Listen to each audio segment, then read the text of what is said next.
High viewers, నా క్యాటిసస్ ఛానల్లో ఒక గంటన్నర నుంచి అండి నాన్ స్టాప్ కామెంట్లు. ఏమని? సుప్రీంకోర్టు తిరుపతి లడ్డూ విషయంలో ఏం మాట్లాడిందో మీరు చూసారు. దాని మీద వీడియో. సో ముందు మన కావ్యాస్ మీడియాకి వీడియో ఇచ్చాక నా దానిలో ఇద్దామని ముందు కావ్యాస్ మీడియాలకు ఇస్తున్నాను. సుప్రీంకోర్టు ఏమంది? తిరుపతి లడ్డూకు సంబంధించి వైవి సుబ్బారెడ్డి అండ్ సుబ్రహ్మణ్య స్వామి బీజేపీ వీళ్ళు పిటిషన్ వేశారు. తిరుపతి లడ్డూకి సంబంధించి కల్తీ జరిగిందని చెప్పేసి ఏకంగా ముఖ్యమంత్రి చంద్రబాబు నాయుడే బయటకు వచ్చి మాట్లాడాడు. టీటీడీ వాళ్ళు కూడా రిపోర్ట్లు ఇవన్నీ బయట పెట్టారు.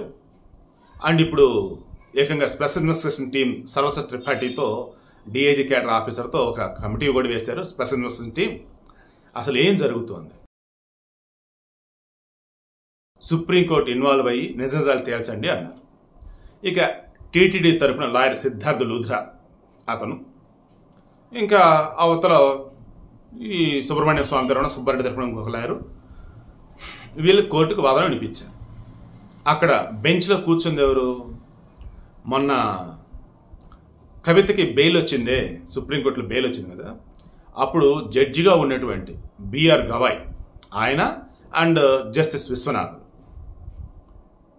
సో ఇప్పుడు వీళ్ళిద్దరు ఏమన్నారంటే, ఫస్ట్ థింగ్, మీరు తిరుమల తిరుపతి దేవస్థానానికి సంబంధించి నెయ్యిలో కల్తీ ఉంది, రిపోర్ట్స్ వచ్చాయి అన్నారు. ఇప్పుడు జూలై 22, 23 తారీఖులు.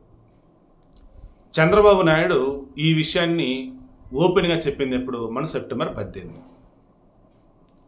జూలై ఎండింగ్లో మీకు తెలిసిందని అనుకుందాం. ఈలోపు మీరు ఏం చేయాలి? ఎక్కడి నుంచి మీకు వచ్చింది? నేషనల్ డైరీ డెవలప్మెంట్ బోర్డు వాళ్ళ రిపోర్ట్ అనుకోవటం కదా అదే. తర్వాత ఈ national accreditation lab testing labs అయితే అవి కూడా ఉన్నాయి. సో సరే, రిపోర్ట్స్ వచ్చాయి. ఆ రిపోర్ట్స్ వచ్చేసి ఏంటి? మీరు పంపిన నెయ్యికి సంబంధించిన శాంపిల్స్ అవి. అవునా? ఈ నెయ్యి తిరుమల లడ్డూలో వాడిన నెయ్య, వాడకుండా వెనక పంపిన లారీలో నెయ్య? వాడకుండా వెనక పంపిన లారీల్లో నెయ్యి. అంటే ఏంటి?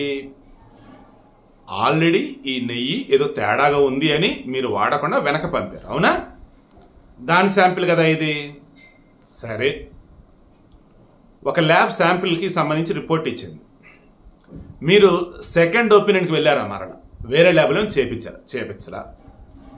First point. సెకండ్ పాయింట్, ఈ మధ్యలో మీరు దీనికి సంబంధించి అఫీషియల్ వేలో చేసింది ఏంటి? స్పెషల్ ఇన్వెస్టిగేషన్ టీం వేసారా? నెయ్యి సప్లైర్ ఎవరైతే ఉన్నారు ఏఆర్ డైరీకి సంబంధించి తనిఖీలు చేశారా? ఇప్పుడు అకస్మాత్తుగా ఇదంతా ఏంటి అంటే, దేవుణ్ణి కూడా రాజకీయాల్లో ఆగుతూ ఉన్నారా? కనీసం దేవుణ్ణైనా రాజకీయాలకు దూరంగా ఉంచండి అని అన్నారు. ఇది భారీ షాక్. రకంగా దేవుణ్ణి రాజకీయాల్లోకి లాగొద్దు, దేవుణ్ణి రాజకీయాలకు దూరంగా ఉంచండి అన్నారు.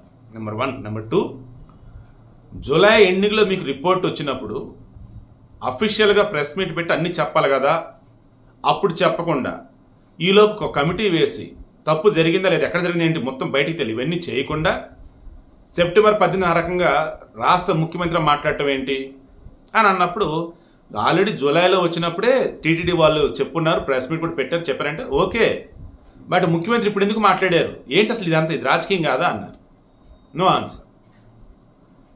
సరే, ఆల్రెడీ అదే ఏఆర్ డైరీకి సంబంధించి కొన్ని నెయ్యి ట్యాంకర్లు ఆల్రెడీ వచ్చాయి కదా, వాటిని ఆల్రెడీ వాడారు కదా అన్నారు. వాడారు. వాటికి సంబంధించి శాంపిల్స్ ఏమైనా తీసి ల్యాబ్కి పంపారా? పంపల. అదే కంపెనీకి సంబంధించి కల్తీ ఉందంటే మీది వెనక పంపుతున్నామని చెప్పేసి ఏదైతే పంపారో దానిలో శాంపిల్స్ పంపారు.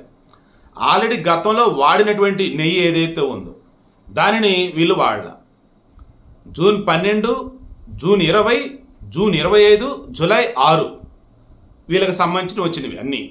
అండ్ జూలై 12 వచ్చింది ఆపేశారు. ఈ జూలై 6 వచ్చిందని శాంపిల్ కూడా తీసి పెట్టుకున్నారు. జూన్ 12, జూన్ 20, జూన్ 25 అవి ఆల్రెడీ వాడేశారు. ఆ తర్వాత వచ్చే శాంపిల్స్ కలెక్ట్ చేశారు. అంటే ఆల్రెడీ వాడిన దాని తాలూకు నెయ్యికి సంబంధించిన శాంపిల్స్ తీసుకోవాలా, ఆల్రెడీ వాడిన నెయ్యి దాని తాలూకు లడ్డూలు ఏవైతే తయారు చేస్తారో వాటి శాంపిల్స్ తీసుకోవాలా, ఇవి ఏవి మీరు ల్యాబ్కి పంపలా. అంటే అర్థం ఏంటి? ఆల్రెడీ వాడిన నెయ్యి, ఆల్రెడీ తిన్న లడ్డూలకు సంబంధించి అందులో కల్తీ జరిగిందా లేదా అన్నది అఫీషియల్గా మీకు ఎక్కడ మీ దగ్గర లేదు, రిపోర్ట్ లేదు. అవునా? No answer. తిరుమల తిరుపతి దేవస్థానం నో ఆన్సర్. అలాంటప్పుడు ఒక ముఖ్యమంత్రి పొజిషన్లో ఉండి మీరు ఎలా ఈ రకం చెప్పారు? ఇది రాజకీయం కాదా? ఏంటి అసలు ఇదంతా? దీనికి వీళ్ళు చెప్పేది ఏంటంటే ఆ డైరీ వాళ్ళు రెగ్యులర్గా సప్లై చేసే నెయ్యి ఇది, మరి అంతకుముందు నెయ్యిని ఎలా వాడారు, దీన్ని మాత్రం ఎలా వెనక్కి పంపారంటే వీళ్ళు ఏం చెప్పారంటే, సార్ అంతకుముందు నెయ్యిని కూడా మేము వాడటానికి ముందు రెగ్యులర్ టెస్ట్లే చేసాం. మన దగ్గర ఇండెప్త్లో ల్యాబ్లో చేసే టెస్ట్లు అక్కడ అవైలబుల్గా లేవు, మెకానిజం లేదు, ల్యాబ్ లేదు. ఆ నెయ్యి వాడిన తర్వాత లడ్డూకి సంబంధించి క్వాలిటీ తగ్గిందన్నట్టు ఎక్కడేదో తేడాగా ఉందని భక్తులు కంప్లైంట్లు ఇవన్నీ వస్తే ఇలా కాదని చెప్పేసి దెన్ అప్పుడు వీళ్ళకి ఇంతకుముందు చేసిన టెస్టులు చేస్తే అలాగే ఉన్నా మళ్ళీ ఇవి కల్తీగా ఉంటాయేమో అని చెప్పేసి అప్పుడు ఈ శాంపిల్ పంపాం. ఇంతకుముందు ఎలాగైతే ఉన్నాయో అలాగే ఇవి కూడా ఉన్నాయి. భక్తులు రిమైనింగ్ వాళ్ళు ఫిర్యాదులు ఇచ్చారని చెప్పేసి వీటిని ఆపాను తప్ప వేరేది కాదు. ముందు వాడిందైనా ఇప్పుడు వాడకుండా ఉన్నదైనా వీటిలో ఇన్డెప్త్ వేలో రిపోర్ట్స్ వచ్చే మెకానిజం అక్కడ లేదని చెప్పేసాను. సరే ఇప్పుడు ఏమంటారు అన్నారు. ఆల్రెడీ స్పెషల్ ఇన్వెస్టిగేషన్ టీం ఒక పోలీసు వాళ్ళకి సంబంధించి విచారణ చేస్తున్నారు. దానికి సంబంధించి డీటెయిల్స్ రాగానే మేము కోర్టుకు చెప్తా ఉన్నాను. నేను రేపు తీర్పును వచ్చేసి రేపు 3వ తారీఖు మరలా మాట్లాడుకుందాం. ఈలోపు మీరు సెకండ్ ఒపీనియన్కి ఎందుకు వెళ్ళలేదు, ఆల్రెడీ వాడిన నెయ్యికి సంబంధించి మీ దగ్గర శాంపిల్స్ ఉన్నాయా లేదా, ఆల్రెడీ వాడిన నెయ్యి తయారు చేసిన లడ్డూలకు సంబంధించి కల్తీ జరిగింది లేదా, దీనికి సంబంధించి మీ దగ్గర ఉన్నటువంటి అప్డేట్ ఏంటి చెప్పండి అని చెప్పేసి అన్నారు.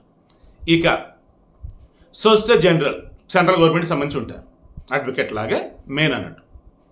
ఆయననేమన్నారంటే ఇప్పుడు వాళ్ళు స్పెషల్ ఇన్వెస్టిగేషన్ టీం వేసామని అంటున్నారు. ఆ స్టేట్ గవర్నమెంట్కి సంబంధించింది. బట్ అది కూడా ప్రాపర్గా చేస్తుందో లేదో ఎలా తెలిసిద్ది?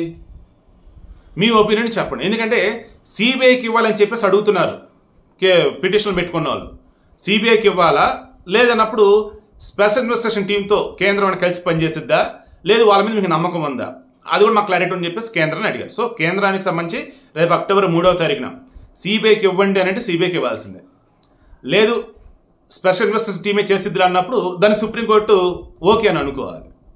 ఈలోపు తిరుమల తిరుపతి దేవస్థానం వాళ్ళు నెయ్యి కల్తీ జరిగింది, ఆ నెయ్యిని వాడేశాము, ఆ నెయ్యితో లడ్డూలు చేశాము అన్న విధంగా వాళ్ళ దగ్గర ఆధారాలు కోర్టుకు సబ్మిట్ చేయాలి. ఇక మొత్తం మీద చంద్రబాబు నాయుడికి ఇప్పుడు బ్యాడ్ నేమా, ప్రాయశ్చిత్త దీక్ష చేస్తున్నటువంటి ఉప ముఖ్యమంత్రి పవన్ కళ్యాణ్కి బ్యాడ్ నేమా, లేదు వాళ్ళ డ్యూటీ వాళ్ళు చేశారు కోర్టు అలా మాట్లాడతాం అన్నది ఇంక వాళ్ళు ఏదో అక్కడ మాట్లాడారులే అని అంటారా, ఎందుకు మాస్టర్ ఇవన్నీ రేపు అక్టోబర్ 3వ తారీఖు వరకు ఆగుదాం అని అంటారా? కింద కామెంట్లో తెలియచేయండి. లాస్ట్ ఒక మాట, ఆల్రెడీ ఇప్పటికే పవన్ కళ్యాణ్ దీక్షకు సంబంధించి కానీ చంద్రబాబు నాయుడు మాట్లాడిన మాటలకు సంబంధించి కానీ నాన్ హిందువులు అండ్ వైసీపీ వీరాభిమానులు రకరకాలుగా పోస్టుల మీద పోస్టులు రకరకాల హడావుడి చేస్తున్నారు. ఛాన్స్ దొరికిందని చెప్పేసి ఇదిగో వచ్చేసాడు ఎవరు, Prakash Raj. Just asking Pawan Kalyan and Chandrababu Naidu అంటూ ఏమనంటున్నాడు, కల్తీ నెయ్యి అని ఏదైతే అంటున్నారో దానిని ఆల్రెడీ వాడారా, లేక వాడని నెయ్యిలో కల్తీ బయటపడిందా, జస్ట్ ఆస్కింగ్ అంటూ మొదలెట్టేశాడు. నేను జస్ట్ ఉన్నది ఉన్నట్టుగా మాట్లాడాను, అదే మీ ముందు ఉంచాను. రేపు అక్టోబర్ 3వ తారీఖున రిమైనింగ్ విషయాలు మాట్లాడుకుందాం.